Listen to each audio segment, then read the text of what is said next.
చెప్పమ్మా. నా పేరు రాజ్ కిరణ్. మేము తొర్రూరులో ఉంటాం. వృక్షపతి కొడుకుని నేను. ఈ తొర్రూరులో ఇక్కడ మా పొలం కొంచెం 1 ఎకరా ఉంటుంది. అయితే ఇక్కడ మీద చెరువు ఉంటుంది, మా పొలం పైన కాలు ఉంటుంది.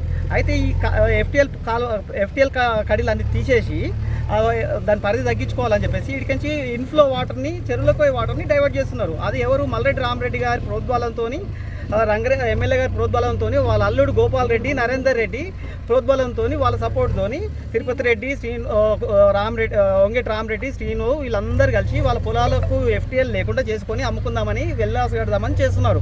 అయితే గోపాల్ రెడ్డి ఈ విషయం నన్ను పిలిచి, మీరు ఎట్లా చేస్తారు, ఏం చేద్దామని గోపాల్ రెడ్డి అడుగుకుంటూ మాతో పెట్టుకొని బతుకుతారా మీరు అన్నట్టుగా వార్నింగ్ ఇస్తున్నాడు. అంటే ఇప్పుడు మాకు ఎలాంటి వేరే వాళ్ళతో, సెకండ్ పర్సన్తో ఎలాంటి విభేదాలు లేవు. ఈరోజు మేము చచ్చినా బతికినా వాళ్ళతోనే ప్రాణహాని ఉంటుంది.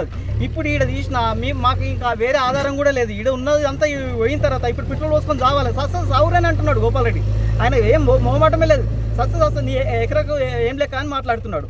ఇప్పుడు ఎమ్మెల్యే గారు, ఇప్పుడు సీఎం గారు యాక్చువల్గా చెరువులన్నీ నిండాలని చూస్తే వీళ్ళేమో కల్వర్ట్ డైవర్ట్ చేస్తున్నారు. ఇప్పుడు ఇది పని ఆపకపోతే చచ్చిపోయినా చచ్చిపోతాం మేము. ఫస్ట్ రోజు కూడా అన్నారు దాని కిందేసి, ఎవరు గోపాల్ రెడ్డి దాని కిందేసి తీవ్రని చెప్పేసి కూడా మాట్లాడుతున్నాడు. గోపాల్ రెడ్డి ఎవరు?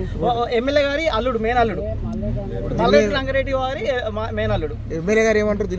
ఎమ్మెల్యే గారు ఏఈకి ఫోన్ చేసి రికార్డ్ పరంగా తీయరు అని అంటాడు. ఏఈ ఏమో ఇరిగేషన్ వాళ్ళేమో ఏఈ అసలు రికార్డు తీసుకురావట్లేదు. ఆ ఉమారా అని ఉంటుంది, హుషారాని ఉంటుంది. ఆ హుషారాని బాగా పైసలు తిననేర్చింది. ఆమె ఇష్టం వచ్చినట్టు చేస్తుంది.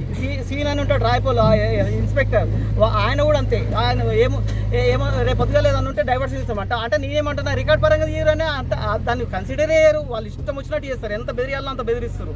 మాకు వాళ్ళ నుంచి ప్రాణహాని ఉన్నట్టు కూడా. అంటే ఎవరెవరి ద్వారా ఈ పొలం కూడా ఉన్నది కూడా ఒక్కొక్కరికి అర్ధ ఎకరా 1000 గజాలు 500 గజాలే ఉన్నాయి. పొలాలు కూడా ఎక్కువ ఏం లేవు. ఇది ఇచ్చింది కూడా మా నాయన సరే అర్ధ ఎకర ఇచ్చిండు. అట్లాగే ఉంచుకున్నాం. ఇది మీకు ప్రాణహాని ఎవరి నుంచి?